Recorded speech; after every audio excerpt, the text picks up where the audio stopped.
What's up, everyone? What's going on? Welcome to the 4th edition of Weekly Meet B.LEAGUE. This is your host, Akita. I'm a street baller who loves playing pick-up games at the park, a founder and a player of Japanese street ball league called Some City, and also a candidate for Japan 3x3 national team, which is a new sport introduced for upcoming Tokyo Olympic. Alright, let's get to the point. I'm here to guide you through the excitements and attractions of the B-LEAGUE, Japan's one and only professional basketball league that has continued to evolve ever since its birth. Like what we have been doing, we will be introducing must-see points from the upcoming games scheduled to be streamed live on official YouTube and Facebook, and some more attractions of B-LEAGUE as well. You can also check out our program from the past on this channel too, so make sure to check it out. Next up, highlights of the next match. We will talk about two upcoming matches. The first one is the next scheduled live stream match on March 20th.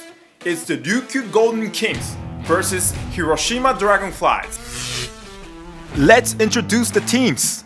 First off, the home team, Dooku Golden Kings. The game venue is the Okinawa City Gymnasium. Okinawa people is crazy about basketball. They are one of the loudest fans, and the arena is always packed with full of energy. Their enthusiastic support led to building the brand new Okinawa Arena, which is scheduled to be completed soon. The new arena is a dream facility with full entertainment that will accommodate 10,000 people. Okinawa will host a B-League All-Star game in January of 2022, and also going to hold FIBA Basketball World Cup games, co-hosted with Indonesia and Philippines in 2023. Dooku Golden Kings, suiting up in their champagne gold uniforms, are currently ranked first in the Western Conference with the season record of 32 wins and 10 losses, looking to make a deep run in the playoffs. The player to watch out for is number 30, shooting guard, small forward, Keita Imamura, a very talented young player who is now a member of the national team. He was under the radar in high school, gradually stepped his game up in college, now a rising star who keeps getting better every year. He is very tough, can finish with contact, shoots high percentage from the three. You can always count on him to score double figures, and the sky is the limit for this young fella. His season high scoring game is 22 points, and the team and the fans really rely on his scoring ability. The opposing team is the Hiroshima Dragonflies. Their hometown, Hiroshima, is famous for Itsukushima Jinja, a World Heritage Site and national treasure. It's a Shinto shrine on the island of Itsukushima, popularly known as Miyajima, known worldwide for its iconic floating torii gate. The team name comes from Miyajima Dragonfly that he inhabits in those areas. And dragonfly is an insect considered to be good luck in Japan because they will always fly forward and never back up. Their home uniform color is vermilion, but they will be wearing white away uniforms this weekend instead. They are currently last place in the Western Conference with the record of 6 wins and 36 losses. It has been a very tough season for them, being just promoted from the B2 this season, which is the Division 2. But they still has a lot of potentials with many young talented players and great veterans. One of the young talent and the key player for Hiroshima is number 5, point guard, shooting guard, Isaiah Murphy. He played as a starter for NCAA Division II college in the United States. And his weapon is the ability to attack the rim with its great athleticism. He is one of the fan favorites with his dynamic plays and acrobatic finishes. And he has been selected for the national team in his first year in the league. Although he is originally a shooting guard, but he is trying to expand his game to play the point guard position this season. Standing at 6'5", his development as a point guard would be an absolutely plus for the Japanese national team. The match takes place on March 20th at 7 p.m. Don't miss out. Imamura and the Dooku Golden Kings take on Murphy's Hiroshima Dragonflies at home. You can count on this one for sure. Before we move on to the introduction of the second match, let's go on to the next segment of the show. Here, we will be explaining and introducing to the viewers attractions of the B League that are not well known yet. It's called What's Up B League? For our fourth time, this regulation has made the B League even more exciting, creating opportunities for young players. Point 4. Special Designated Player Rule. Special Designated Player Rule is a regulation which each team can sign up to 2 players with 22 years or younger on top of their team's regular roster. But they can only play under this rule for a period of maximum 3 months per season. The rule was introduced in 2016 with the start of the B League, and almost every teams make the most of this rule ever since.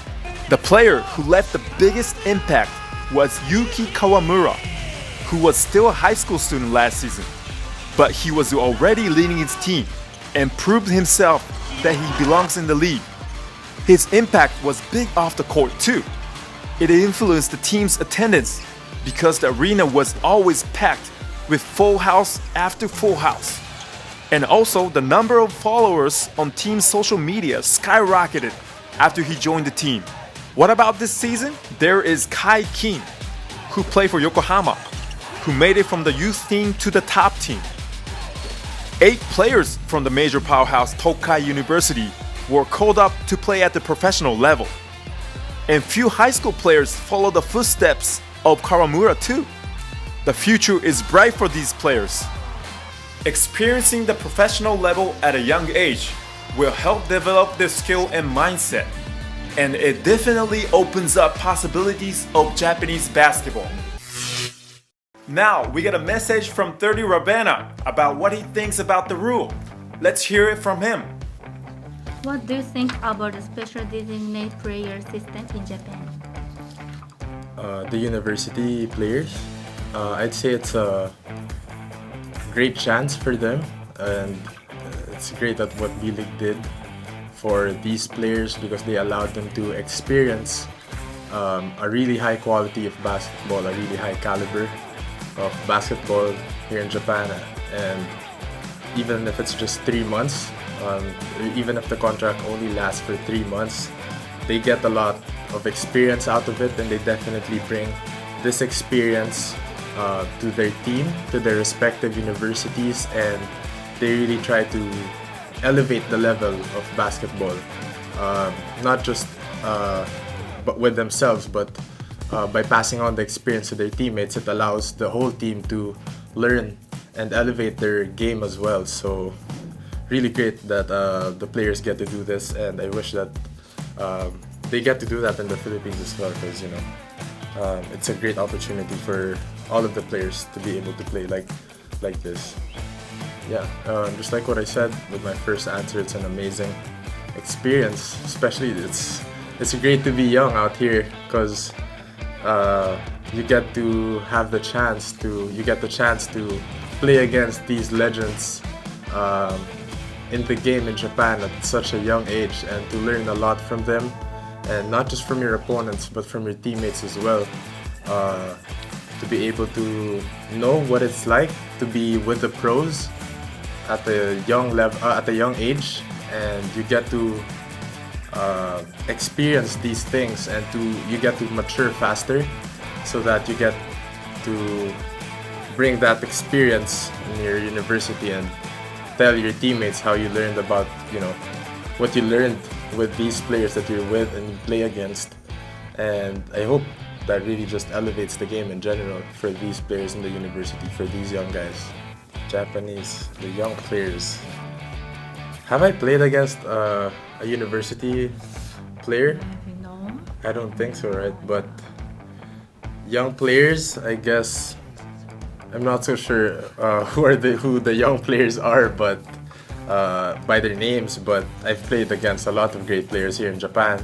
I've played a very limited amount of games, but I'd say in those games I've played against great players, and also players who have represented Japan, and the players that have represented the Japan in the national games, just like the Jones Cup, where I've played with players like Leo Vendrame, and I've yet to play against my friend, my guy Kai Tevs, and I don't remember all of their names right now, but a lot of great players here in the B League. He made some great points, and I couldn't agree more. Being in the professional environment helps young players mature faster, and they can always bring back and share what they have learned to their teammates when they go back. Alright, let's get back on track. Next up, let me introduce the second live stream match scheduled on March 24th. It's Akita Northern Happiness versus Albark Tokyo. Let's introduce the teams. First off, the home team, Akita Northern Happiness. The game venue is the CNA Arena Akita. Their hometown Akita is in the Japanese northern area, Tohoku. They are also known for their enthusiastic fans, and the basketball is the sport loved by people of all ages. I'm not sure whether it comes from the enthusiasm or not, but they came up with their original musical instrument called girotampo to distract the opposing team's free throw. Because they cannot support the team with their voice due to the current situation with coronavirus, Akita Northern Happiness usually rock their pink uniforms, and no wonder why the fans are called Crazy Pink. They are currently ranked 7th in the Eastern Conference with a season record of 24 wins and 18 losses, working hard towards their first playoff appearance. The player to watch out for is number 17, point guard, shooting guard, Takuya Nakayama. Tenacity is his specialty. He never gives up on a play, plays with high intensity, and never afraid of going up against bigger players. Nakayama led the league in steals 2 years in a row with his tenacious grit and grind defense. He's picking up his offense game too, capable of knocking down shots from deep, improving his craft every year. His passion for the game and how he never quit on a play will definitely move your heart. The opposing team is the Albark Tokyo, appearing in this show for the 3rd time. Their hometown is Tokyo, capital of Japan. Defending back-to-back champion is looking for their 3rd title in a row. Their team mascot, Luke, is one of the popular ones among the league. Sleepy face and fluffy furs, and they say he is always hungry. You should check out these nice team merchandises too. Their home uniform color is black, but they will be wearing white away uniforms this weekend instead. They were struggling at the beginning of the season, but they seems like they're getting back to the team they were last year, raising their rank to 5th place in the Eastern Conference. You should watch out for this guy, who has played professionally overseas, such as in Philippines. Number 3, point guard, Seiya Ando. He is one of the top point guard representing Japan, a player who can calmly control the tempo of the game, but also has the ability to score with his shooting. And he can play defense with high intensity throughout the game. Man, he got everything you can ask for a point guard. He was determined to challenge overseas right after he graduated from college. First, he played for minor league in the States. Then he signed and played in the Canadian Professional League, NBL, as the first Japanese player ever. In 2015, he signed with the Asian powerhouse, Meralco Bolts of the PBA, and contributed to their playoffs run. Maybe the experiences in the Philippines has some positive influence on how hard he plays on the court. I can tell that he is a tough player who will overcome adversity with hard work and determination. He is definitely one of the pioneers that proved himself and earned respect internationally. With that being said, don't miss out Nakayama and the Akita Northern Happiness take on Ando and the Albark Tokyo at home on March 24th at 7 p.m. Man, I'm pumped up for this one. That's it for now. We hope you liked our show. Till next time, have a good one everybody.